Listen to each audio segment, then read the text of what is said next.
Welcome to Drive the Daf. Clear, structured explanation of the daily Daf in 20 minutes. You can even follow in the car. Pesachim Daf Kuf Tes continues the Gemara's discussion of the halachos of the Seder night, beginning with the concept of keeping their children awake, perhaps afikomen stealing. The Gemara then discusses the mitzvah of Simchas Yom Tov and how you bring joy to one's family and oneself in Yom Tov. Then the Gemara goes into the size of a revius, how exactly large is a revius. The Gemara ends off with the discussion of the Issur of Zugos, not doing things in pairs, because it brings mazikim. So the Gemara, first of all, says as follows: we're trying to keep the kids awake for the Pesach Seder, in order that they be around so that we can ask, so that we can tell them the mitzvah of Sibri Tzis Mitzrayim, we can tell them the story of Mitzrayim, which is the mitzvah deraisa of the night, and then they should ask questions. The Gemara brings a brayser. Rabbi Eliezer says you should chaytfin maz, you should grab the matzah on Pesach night in order that the children shouldn't fall asleep. What does grab the matzah mean? A number of explanations in the Rishonim. Rashi says that you should eat quickly so they don't get a chance to get tired and fall asleep. Others say that you should have them steal the matzah. And there are other explanations as well. The Gemara brings another brayser. It says that Rabbi Akiva never in his days ever said time to leave the base medrash. It was never such a thing. There's only two exceptions to that. One is Erev Pesach, and one of these should give your kids a nap, so they should be up for the Pesach Seder, and Erev Yom Kippur, or you should give your kids food so that they should be healthy even though they may fast over Yom Kippur itself. Says the Gemara, a braysa about Simchas Yom Tov. What exactly is the mitzvah of Simchas Yom Tov? The braysa says somebody is obligated to make his children and his household, referring to his wife, happy on a Yom Tov. The Gemara says, the braysa says, how do you perform this mitzvah? How do you make them happy? So Gemara says, Tanakam says with wine. Simcha makes people happy. With wine. Rabbi Yehuda says wine is for men. Women don't like wine. Women prefer clothing. So in Eretz Yisrael, you should give them pressed flax clothing. That's what they like. In Bavel, you give them colored clothing. That's what they like there. Whatever they like, that's what you should get them. Gemara brings another brayser. Rabbi Yehuda ben Beseira says, in time of the Beis HaMikdash, we were able to fulfill the mitzvah of Simcha with meat. Why? It says, you see, bringing a carbon shlamim, eating the meat, is linked very closely to Simcha. Says the Gemara, in our days is no more Beis HaMikdash, so the Simcha of meat is not there. It's wine that brings the Simcha, like it says, wine brings a man's heart to happiness. Okay, now the Gemara goes back to the discussion of the revius, the cup of wine. The 4 cups of wine each have to be a revius of a loy. Gemara says, how do you measure this revius exactly? So the Gemara says, Rabbi Yitzchak says there was a measuring cup for bran in the city of Tzipori. That was exactly a loy of the Beis HaMikdash. 1/4 of that was a revius a loy. So what you do is fill it with wine and pour each of the 4 cups out of that. That way each of the 4 cup will be, meaning divided up into 4 cups evenly. That way each of the 4 cups will be a revius. Says Gemara, another way to arrive at the same calculation is that in Tiveria there was another measuring cup used for something else, and that measuring cup was exactly 1/4 larger than the first measuring cup, which was in Tzipori. So you could fill up the measuring cup in Tiveria, bring it to the measuring cup in Tzipori, pour off until the measuring cup in Tzipori is full. What will be left is exactly 1/4 of a leg, because the cup is 1/4 larger. Okay, now the Gemara says, how much is a quarter exactly in other measurements, in measurements of cubic volume, so as opposed to liquid volume. So the Gemara says it is equal to a cube that is 2 fingers by 2 fingers by 2.7 fingers, for a total of 10.8 cubic fingers.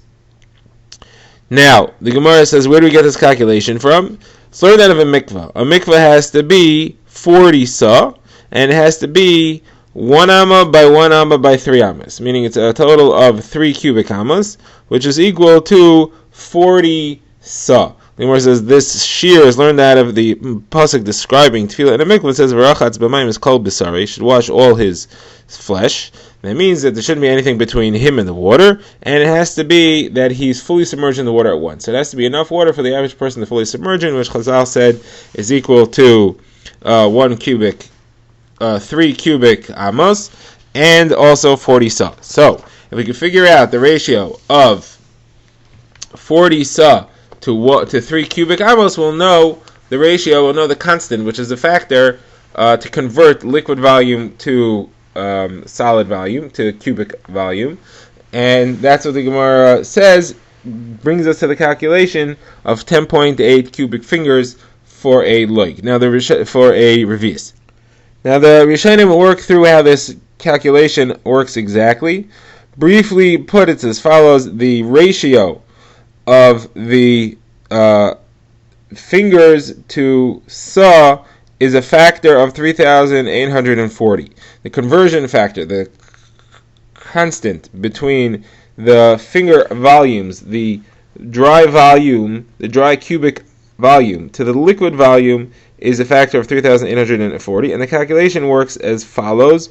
Briefly, a revius there are 96 revius in a saw, therefore there are 3,800 revius in 40 saw. So 40 saw divided by 3,840 gets you to 1 revius. Now how many fingers are there in 40 saw? So we know that it's an amma by 3 ammas, it's 3 cubic ammas, multiplying, and each amma is 24 fingers. So 24 by 24 by 72 fingers gets us to 41,472 fingers. That is the number of cubic fingers that are in 40 saw. Dividing that number by the factor we used earlier of 3,840 gets us to a total of 10.8 cubic fingers per revius. That's the calculation, and that's how we arrive at this number. The Gemara now comments that the shulchan that was in the Beis Hamikdash must have been able to be taken apart, because it's too big to fit into a mikvah that's 3 amos by 1 amma by 1 amma, because the mikvah itself is 2 amos long and 1.5 amos wide. So how would it fit in? Obviously, it's got to be that it was taken apart. The Gemara says not necessarily. It could be that they used a larger size mikvah. They didn't use a minimum size mikvah. As a matter of fact, they had a larger size mikvah on hand. Shlomo HaMelech had made a large basin that was the size. It held a volume of 150 mikvahs, and apparently that was a kosher mikvah itself. You should ask, how was it? But that was a kosher mikvah. And the Gemara says that they could do tefillah on the shulchan if something happened to it in that Yam Shel Shlomo itself. Okay, now, the Gemara asks, we had said that you have 4 cups of wine. The Gemara says, how are you allowed to have 4 cups of wine? Anything which you do in pairs brings mazikin, it brings spiritual attacks, and it's dangerous. So you shouldn't set out to do anything in pairs, anything which is an even number. So you shouldn't set out to drink wine in 4 cups.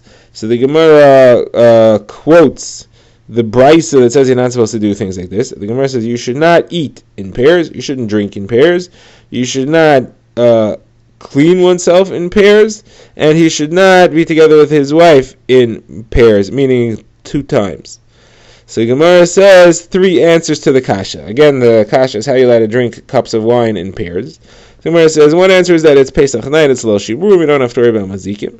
Another answer is that the kois shel bracha, the cup on brachas hamazon, which is one of the 4, that only counts when it's helping the situation. Meaning, if you have 1 cup and you add another cup, so now you have a pair. The cup you're adding is a cup of brachas hamazon. That only adds to help. So if it's making it into a pair, if it's the 2nd cup or the 4th cup or the 6th cup, it's not a problem. If it is getting you out of being a pair, meaning if it's your 3rd or your 5th cup, then it counts to that extent. And therefore you don't have this issue over here.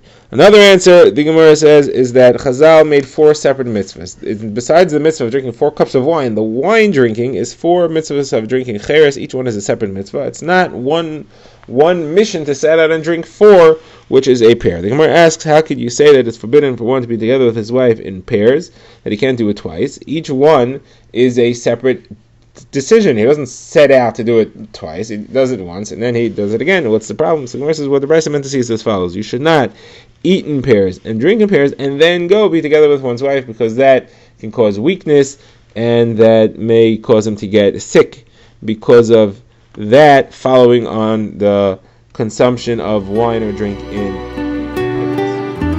Drive the Daf is a project of the Grand Woodlands Shul and is presented by Rabbi Yitzchak Landa. Find us on YouTube or subscribe to daily emails by emailing drivethedaf@gmail.com.